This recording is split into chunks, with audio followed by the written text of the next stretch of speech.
as opposed to being 60 years old or whatever. So would that help him in terms of, and that's one of the criteria the Knicks have said that they want, is somebody who can relate to today's players.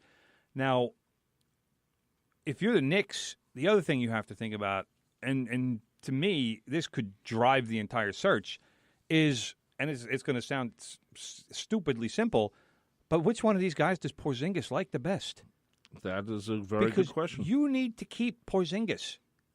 They can talk 5-year plans all they want, but if Porzingis in 2 years decides to become a free agent, the next 5-year plan becomes a 15-year plan. Which it's been, basically. Yeah, well, yeah. They're still in the middle of the 20-year plan. But that, I mean, I'm not saying you get Porzingis in the interview, but I think that in some ways he needs to be consulted in this, and it needs to be part of the equation. Now, the thing that frightens me here is apparently Steve Mills, the Knicks president, was a former teammate of David Blatt, who was another one of the candidates. He coached the Cavaliers. LeBron, not a fan of David Blatt. Why would they even think about bringing this guy in? I mean, he's had success in Europe. He has not had success in the NBA. But LeBron's not coming here, if you're basing it on that. I'm not saying he will or he LeBron won't. is not coming. I know that. I know he's not coming here, and I'm not saying that you think about bringing Fizdale in because he's got a good relationship with LeBron. Because no Knicks fans, LeBron is not coming to the Knicks. Period. I don't care. Ever. I don't care if the Pope is the coach. He's not coming. He's not coming.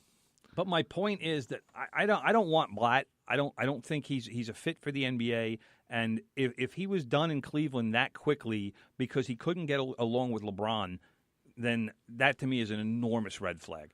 I mean, the guy, he won some European championship this year over, I think it's Spain or whatever. Great, let him stay in Europe.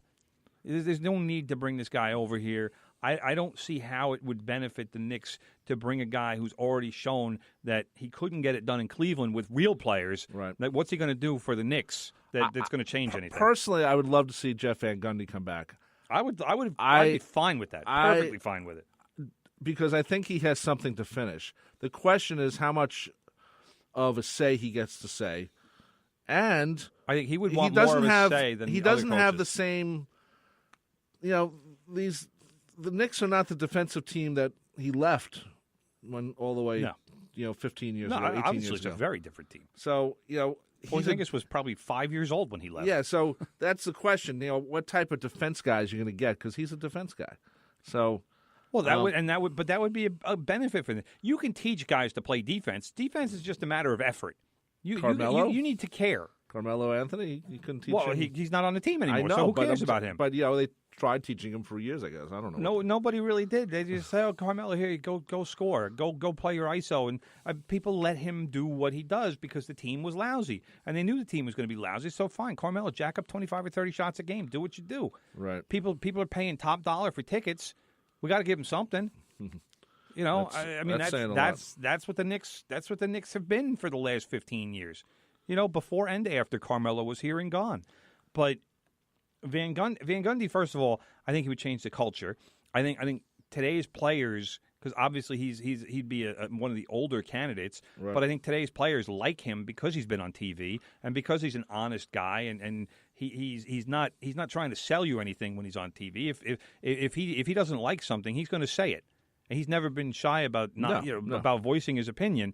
And I think players appreciate that kind of candor. One of the reasons and he left, honesty. And one of the reasons he left, he was saying things, and the Knicks upper management wasn't too thrilled right. about it. Well, but I think in terms of free agency, I think free agents would want to play for him. Fizdale is supposed to be another guy who he gets along with players very well, and as far as recruiting free agents, that he would be a guy that players would like to come play for, and that was in Memphis. That was with the Grizzlies. So, I mean, imagine what he would do in New York. You can get guys to come to Memphis. I mean, that's an achievement right there. So they're big fans of Elvis. But that's kind of where we are. There's also possibly some talk about bringing college coaches in. I mean, everything is very preliminary right now. But the four names that so far have kind of gotten the spotlight is Fizdale, Jackson, Stackhouse, and Blatt. Yeah. And again, Van Gundy. Van Gundy needs to decide, does he want to actually do it? So if he makes that decision, I think he would go to the front of the list because Right. I think that would talk about a home run for the Knicks. If they could bring Van Gundy back, Right. again, I mean, that's along the lines of Mark Jackson, where Van Gundy might not be a New York City guy, but he's a New York guy. He's an upstate New York guy. And he's a guy who had success here. He's and the last coach who brought him to the finals. Well, yeah, but also people, not only that success with the Knicks, but I think people look at Van Gundy and they see him as like, the little guy, the grinder, and the guy who's going to just do nothing but work and get everything he can out of his team. But I think, like what you said before, I think Van Gundy probably would want more of a say in personnel. That's what I think. Than the other coaches might get. And I don't think that would be a bad thing. I don't either, because the Knicks need help with everything. I said, I don't trust the guys that are in charge right now. No, so I'm sorry, Steve Mills, and that's more Mills than Perry. Perry to me is still a work in progress, and it remains to be seen. He's had success before he came to the Knicks. Mills left for a little while and then came back. I blame Dolan for that. Well, he runs the team. If you want to buy stock in the go to the New York Stock Exchange. Yeah, and then you can have your say too. Let's quickly talk about. Let's see. You know what, brother? We're running out of time, so let's hit the soccer. Well, what about the NFL draft? No, let's hit soccer first, because I know you want to talk about this more than the NFL draft, which is next week. Yes. And the Manchester City somehow won the Premier League. Yes, congratulations to Manchester City. They very unexpectedly won the Premier League this weekend. City actually, they beat Tottenham on Saturday, and I think most observers felt that Manchester United, which is second place right now, would easily beat last place West Brom at home. So what happened? West Brom won, Manchester United nothing. Well done, Jose Mourinho, you piece of garbage. I watched the match. I don't think your mic is on. Such language, brother. I watched the match, the West Brom Manchester United match. Talk about a team that had everything to play for, Manchester United. They're basically playing to keep their hopes alive. Not that anything was going to matter, but they're trying to keep their hopes alive, and they didn't do anything right. It was such a terrible game from them. West Brom is by far the worst team in the league, and they had no business even being in the game, never mind winning it. So, again, that win allowed Manchester City to take a 16-point lead with 5 matches to go. So that's it for first place. Manchester United still is they have 71 points. Tottenham has 67. Your Liverpool has 70. They're in third place, but they have a game in hand on everybody. So right now, Manchester United, as far as I'm concerned, still have a 4-point lead, even though it's 1 point, because they have to make that game up. And then next week, you also have.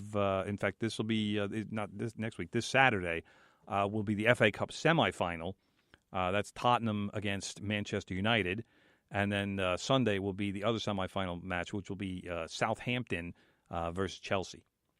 So, and then the winners of those 2 games will play in the FA Cup final, which actually happens after the season concludes, the regular season. So that'll be I don't know, whatever, late May, early June, something like that. So that's where we're at. Like I said, Liverpool got a 3-0 win over Bournemouth this week. Arsenal lost again. So all you Arsenal fans, I'm just howling with laughter because now Burnley is only 2 points behind Arsenal for 6th place in the league. And if Arsenal falls to 7th, that means never mind no Champions League, that's already assured, but not even Europa League for Arsenal.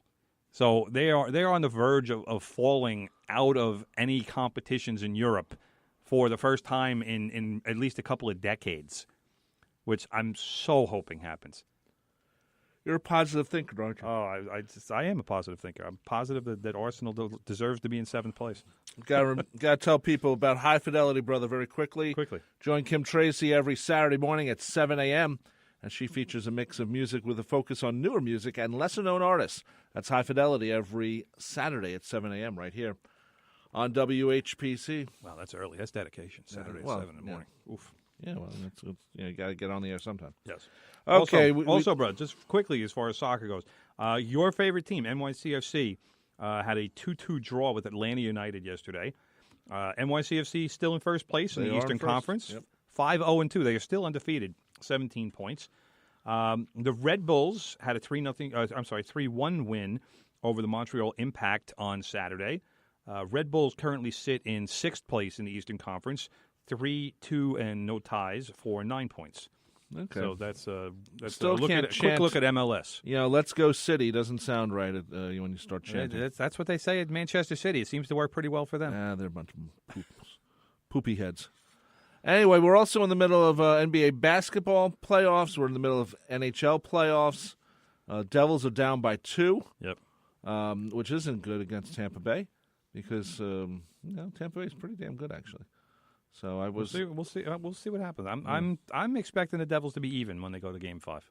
Well, little home games tonight and going out Wednesday. on a little limb there, but Wednesday. I'm expecting them to play much better at home. I hope so. They haven't played well on the road, and it's a great time right now when it's hockey and basketball in the beginning of baseball season. It'd be nice if some New York teams were participating. But the Devils technically are a New York team, yeah. but no one cares about them the way. Well, I mean, it would be nice if the Islanders were in the playoffs. It would be nice if the Knicks were in the playoffs. I'm sure Ranger fans would say the Rangers. There's a lot of 5-year plans going on around here right now. Well, it's interesting because the Rangers and the Knicks have to both hire coaches, right? So yes, that is correct. Alain Vigneault was fired a couple weeks ago, and Jeff Hornacek was fired last week. So, and we can only hope that Garth Snow is on that firing list soon too. And that's a lot of your investment dollars being thrown at coaches here now. Yeah, well, you might want to go. You might want to go to the annual meeting and have a say about that. I don't know. I could go. I mean, you should go. I don't know if they serve a nice little, little spread. A little spread. That would be nice if they did. I doubt they do. Probably not. I know. But you get to go to it's at the Garden or it's at Radio City. I forget where they have the meetings. Well, I was going to name a burger place, but I guess I won't because I don't. I know where advertising. I know what you're talking about. It's right nearby. Yes. So anyway, we're doing good. Let's talk a little NFL while we have our talk. The draft is on April 26th, but just quickly, Des Bryant refused to take a pay cut and is released by the Cowboys. Do you think the Giants or Jets should pick him up?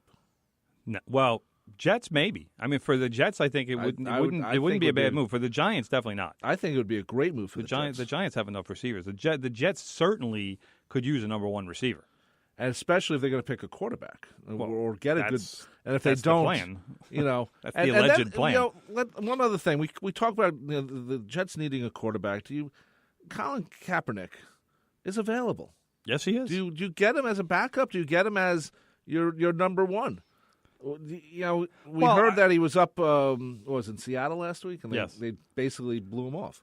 Well, they were going to work him out, and then they asked him would he continue to kneel for the national anthem. They said they wanted him to stand, right? And he said he couldn't commit to that scenario, and so they just basically canceled his workout. I feel bad. I don't feel bad for him because it's his choice, but I think at this point in his career, if he wants to play again, and if he doesn't, then go up to Canada.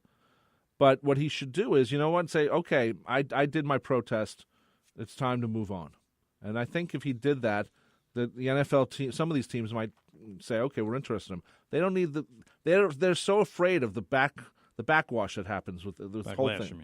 Backwash. It's like, I know that's the wrong word, but go ahead. But I add words all the time. Anyway, so I think at his point, he's made his point, and he should say, you know what, I'm just not worry about this. But see, I disagree with what you're saying there. I understand what you're saying, and I understand why you're saying it. But from where he is coming from, his protest clearly isn't done because all of this stuff is still happening. You look at what happened in Philadelphia just a day or two ago. 2 guys sitting in Starbucks doing nothing got arrested. Right, but for what? But why should it all be on Colin Kaepernick's head? But he's the guy who's bringing attention to it. I know that, but he feels that strongly and that passionately about it. If it means you're going to not get a job, maybe he's got money. Well, I'm glad he does. He's got what I'm just money. saying is that sometimes other people have to take over But nobody is doing that, and that's part of the problem. I think that why he's